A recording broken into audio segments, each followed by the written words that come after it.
Alors, je vais également ici activer les calques qui concernent la main et faire un clic droit et leur donner une couleur. Comme ça, je vois clairement que ces trois calques-là fonctionnent ensemble. Et les trois autres, là, les jaunes, fonctionnent ensemble aussi. Alors, je vais rapidement maintenant donner une couleur à tout le fond, parce que j'ai pas envie de m'amuser. Je vais rapidement, tout le fond, l'arrière, le personnage, tout ce qui est derrière va avoir une couleur. Et puis, je vais vous montrer un truc super intéressant, c'est les outils densité plus, densité moins, qu'on avait déjà vu hier quand on a fait une sélection sur des arbres. Mais une méthode plus moderne, on ne va pas utiliser ces outils, on va utiliser un calque à la place. Et donc ce sera modifiable autant de fois qu'on veut, ce sera dynamique, on pourra modifier ça autant de fois qu'on veut. Et ça va permettre de régler donc l'intensité lumineuse dans la photo, de rendre une partie de la photo plus sombre, plus claire, vraiment modeler les lumières de la photo. Donc mes premières choses, je vais mettre sous les couleurs actuellement mises, hein, le casque, le manteau, etc. Je vais aller créer un nouveau calque. Donc vous savez que c'est CTRL-clic si on veut faire un calque en dessous de celui qui est activé. Voilà. Donc entre la photo et ses calques de réglage niveau et teinte de saturation, entre la photo et les couleurs que j'ai déjà mises, j'ai fait un nouveau calque que je vais appeler le fond.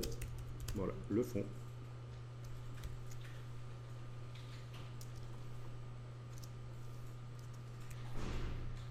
Ok.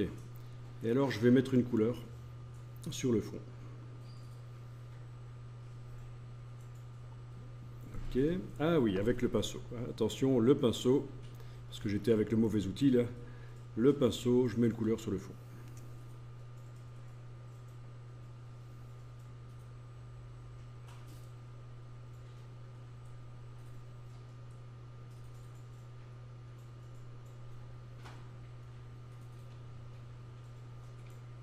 Ok.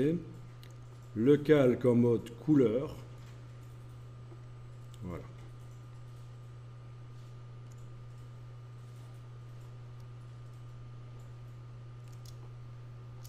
Alors, à la gomme, je vais aller empêcher qu'il agisse sur autre chose que le fond.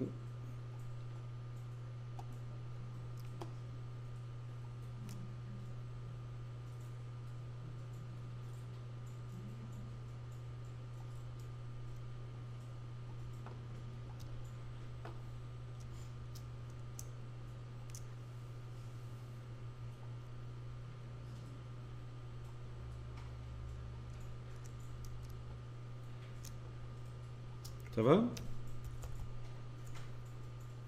Ah, c'est du chipot, la colorisation d'image. Surtout si on veut que ça ait l'air, ça ressemble à quelque chose.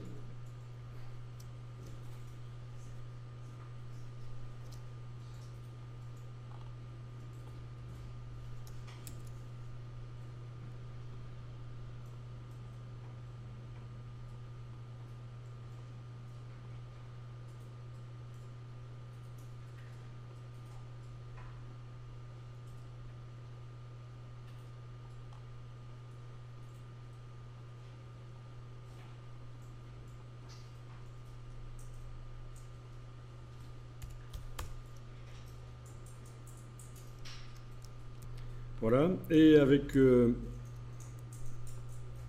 l'outil dégradé, je vais aller mettre un dégradé sur le fond en préservant la transparence. Donc j'ai envie que le dégradé arrive uniquement là où il y a des pixels sur le fond. Donc le calque de fond est activé, je vais verrouiller la transparence. Voilà.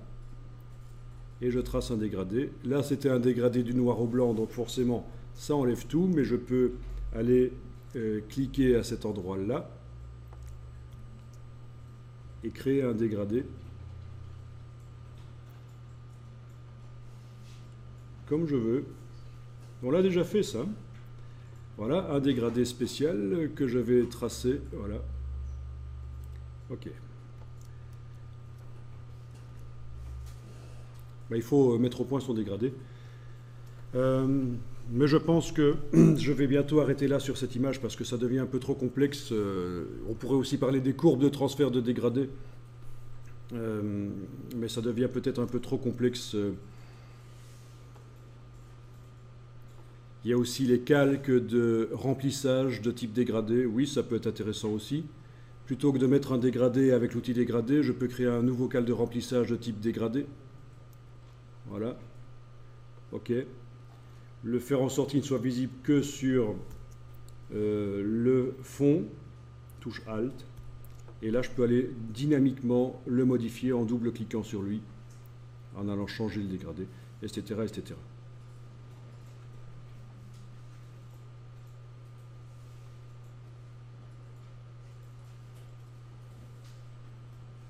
Donc si vous voulez tester ça, c'est menu calque, nouveau calque de remplissage, fond en dégradé. Menu calque, nouveau calque de remplissage dégradé.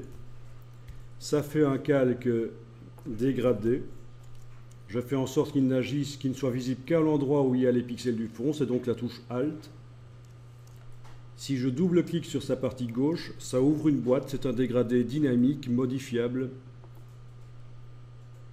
Et je peux aller changer comme je veux les couleurs.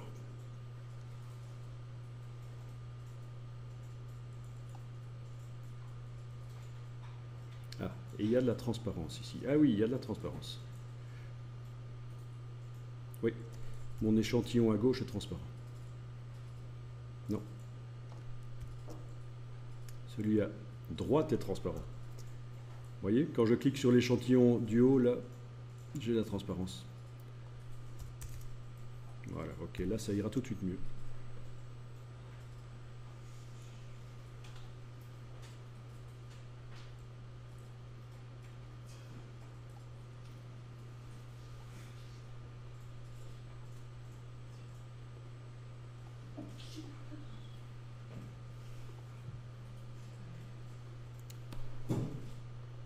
Voilà.